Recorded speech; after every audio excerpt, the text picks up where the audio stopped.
ಇನ್ನು ಐಪಿಎಸ್ ರೂಪಾ ವಿರುದ್ಧ ಗಂಗರಾಜು ಆಕ್ರೋಶವನ್ನ ವ್ಯಕ್ತಪಡಿಸಿದ್ದಾರೆ. ಕೆಟ್ಟ ಭಾಷೆಯಲ್ಲಿ ನಿಂದಿಸಿದ್ದಾರೆ.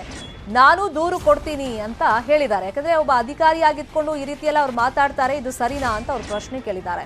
ಮನೀಶ್ ಮೌದ್ಗಿಲ್ ಕಚೇರಿಯಲ್ಲಿ ಇರುವಾಗಲೇ ಕರೆ ಮಾಡಿದ್ದಾರೆ. ನಾನು ಹೇಳೋದು ರೆಕಾರ್ಡ್ ಮಾಡ್ಕೋಬೇಕಾದ್ರು ಅಂತ ಅವ್ರು ಹೇಳಿದ್ದಾರೆ. ರೂಪಾ ಅವರಿಗೆ ಯಾರ ಭಯಾನೂ ಇಲ್ಲ. ಫಸ್ಟ್ ಆಫ್ ಆಲ್ ಒಬ್ಬ ಜವಾಬ್ದಾರಿಯುತ ಸ್ಥಾನದಲ್ಲಿ ಇಷ್ಟೆಲ್ಲ ಓದಿ ಅಧಿಕಾರಿ ಆಗಿದ್ದಾರೆ, ಈ ರೀತಿಯೆಲ್ಲ ಮಾತನಾಡಿದ್ದಾರೆ. ಇದ್ರ ಬಗ್ಗೆ ನಾನು ದೂರು ಕೊಡ್ತೀನಿ ಅಂತ ಹೇಳಿ ಅವ್ರು ಹೇಳಿದ್ದಾರೆ.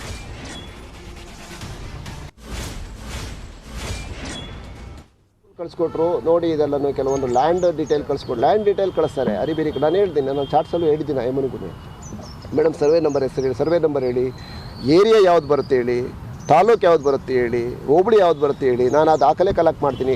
ಆ ದಾಖಲೆಗಳು ಏನಾದರೂ ಸಂದೂರಿಯವರು ಏನಾದರೂ ಅದರೊಳಗೆ ಏನಾದರೂ ಲ್ಯಾಂಡ್ ಗ್ರಾಬಿಂಗಲ್ಲಿ ಲ್ಯಾಂಡ್ ಮಾಫಿಯಾದಲ್ಲಿ ಇನ್ವಾಲ್ವ್ ಆಗಿದ್ದಾರೆ ಅಂತ ಕನ್ಫರ್ಮ್ ಖಂಡಿತ ಅದ್ರ ವಿರುದ್ಧ ನಾನು ಹೋರಾಟ ಮಾಡ್ತೀನಿ ಮೇಡಮ್. ನನಗೆ ಸರ್ವೆ ನಂಬರ್ ಕೊಡಿ, ಯಾವುದೆಲ್ಲ ಡೀಟೇಲ್ ಕೊಡಿ ಅಂತಾರೆ.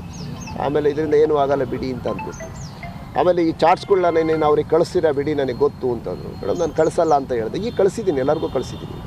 ನಾನು ಅದನ್ನು ಆ ಮಾತು ಹೇಳಿದ ಮೇಲೆ ಈಗ ನನಗೆ ಧಮಕಿ ಹಾಕಿದ ನಾನು ಕಳಿಸ್ಬೇಕು ಅನಿಸ್ತು, ಕಳಿಸ್ಬಿಟ್ಟಿದ್ದೀನಿ. ನಿಮಗೆ ಯಾರಾದರೂ ಆ ಥರ ತೇಜಾವಧೆ ಮಾಡ್ರೆ ನಿಮ್ಮ ಪರವಾಗಿ ನಾವು ನಿಲ್ತೀವಿ ಮೇಡಮ್ ಅಂತ ಆ ಮಾತನ್ನು ಹೇಳಿದೆ. ಆಮೇಲೆ ಥ್ಯಾಂಕ್ಸ್ ಅಂತ ಹೇಳಿ ಫೋನ್ ಇಟ್ಟರು. ಅದಾದಮೇಲೆ 1ನೇ ತಾರೀಕು ನಾನು ನನ್ನ ತಂದೆ ಹುಷಾರಿರಲಿಲ್ಲ, ಬುದ್ಧ ಮಹಾವೀರ್ ಜೈನ್ ಹಾಸ್ಪಿಟಲ್ ಅಡ್ಮಿಟ್ ಆಗಿರ್ತಾರೆ. ಅವ್ರನ್ನ ಮಾತಾಡ್ಸೋಕ್ಕೆ ನಾನು ಅವ್ರನ್ನ ಭೇಟಿ ಮಾಡಲಿಕ್ಕೆ ಅಂತ ನಾನು ಹೋಗ್ತೀನಿ.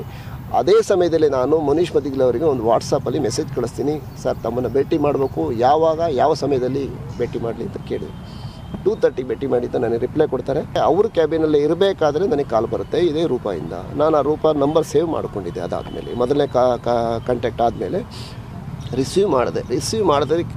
ರೆಕಾರ್ಡ್ ಮಾಡೋಕ್ಕೆ ಶುರು ಮಾಡೋದಕ್ಕಿಂತ ಮುಂಚೆ ಹಲವಾರು ವಿಷಯಗಳು ಮಾತಾಡಿದರು, ಬೇರೆ ಬೇರೆ ವಿಷಯನ ಮಾತಾಡಿದ್ರು. ಡಿ.ಕೆ. ರವಿ ಕುಟುಂಬ ಹಾಳು ಮಾಡಿಬಿಟ್ರು, ಹಾಗೆ ಏನೇನು ಮಾತಾಡೋದು. ಅದೆಲ್ಲ ಹೊಲಸು ಭಾಷೆಗಳು ನಾವು ಮಾತಾಡ್ಲಿಕ್ಕೆ ಬರೋದಿಲ್ಲ. ನಾವು ಆ ಒಂದು ಇದನ್ನು ನಾವು ರೂಢಿ ಮಾಡ್ಕೊಂಡಿರೋ. ಅದಾದಮೇಲೆ ಏನು ಕಂಟಿನ್ಯೂಸ್ ಆ ವಾಯ್ಸ್ ರೆಕಾರ್ಡಲ್ಲಿದೆ, ಕಂಟಿನ್ಯೂಸ್ ಆಗಿ ಮಾತಾಡ್ತಾರೆ. ನೀನು ಅವರು ಸುಂದೂರಿ ಅವ್ರು ಕೊಡ್ತಾಳೆ, ಆ ಭಾಷೆಗಳು ನಾವು ಮಾತಾಡೋಕ್ಕೆ ಒಂದರ ಅಸಹ್ಯ ಅನಿಸುತ್ತೆ, ಅಷ್ಟು ಭಾಷೆ ಮಾತಾಡಿದ್ದಾರೆ.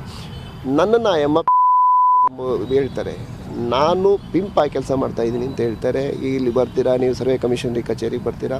ಇದರ ಮತ್ತು ಇನ್ನೊಂದು ವಿಶೇಷ ಅಂತ ಅಂದರೆ ಒಂದು ಅದರ ರೆಕಾರ್ಡಲ್ಲಿ ಹೇಳಿದರೆ, ಬೇಕಾದ್ರಿಂದ ರೆಕಾರ್ಡ್ ಮಾಡ್ಕೋ, ಪಬ್ಲಿಕಲ್ಲೂ ಹಾಕು ಅಂತ ಅಯ್ಯಮ್ಮನೇ ಹೇಳ್ತಾರೆ. ಅಲ್ಲಿಗೆ ಅರ್ಥ ಅಯ್ಯಮ್ಮನಿಗೆ ಯಾವುದು ಭಯನೇ ಇಲ್ಲ ಅಂತ ಅನಿಸುತ್ತೆ. ರೋಹಿಣಿ ಸಿಂಧೂರಿ ಅಲ್ಲ ರೂಪಾ ಅವರಿಗೆ, ರೂಪಾ ನನಗೆ ಕಾಲ್ ಮಾಡಿ ಧಮಕಿ ಹಾಕು ಅಂತ ಹೇಳ್ಬಿಟ್ಟು ಸಿಂಧೂರಿ ಹೇಳ್ಕೊಟ್ಟಿದ್ರಾ? ಧಮಕಿ ಕಾಲ್ ಹಾಕಿದ್ದಾರೆ. ಯಾಕೆ ಹಾಕಿದ್ರು ಸರ್? ಅದು ಯಾರು ಹೇಳ್ಕೊಟ್ರು ಅವ್ರಿಗೆ ರೂಪಾಗೆ? ನಾನು ಅವತ್ತೇ ನಾನು ವಕೀಲರ ಜೊತೆ ಡಿಸ್ಕಸ್ ಮಾಡಿ ನಾನು ಒಂದು ಲೆವೆಲಿಗೆ ನಾನು ಒಬ್ಬ IPS ಅಧಿಕಾರಿ ವಿರುದ್ಧ ನಾನು ಕ್ರಿಮಿನಲ್ ಕೇಸ್ ಫೈಲ್ ಮಾಡ್ಬೇಕಾದ್ರೆ ನಾನು ಕಾನೂನು ಚೌಕಟ್ಟಲ್ಲಿ ಕಾನೂನು ಪರಿಣಿತರದ ಇದನ್ನು ಒಪಿನಿಯನ್ ತಗೋಬೇಕಾಗತ್ತೆ. ನಾನು 100ಕ್ಕೆ 200% ರೋಹಿಣಿ ಸಿಂಧೂರಿಯಿಂದ ನನಗೇನಾಗಬೇಕಾಗಿಲ್ಲ. ಸಿಂಧೂರಿ ಇವರು ರೂಪಾ ಅವರಿಂದ ನನಗೇನೋ, ಮನೀಶ್ ಮೌದ್ಗಿಲ್ ನನಗೇನೋ, ಅವರು ಸರ್ಕಾರಿ ನೌಕರರು.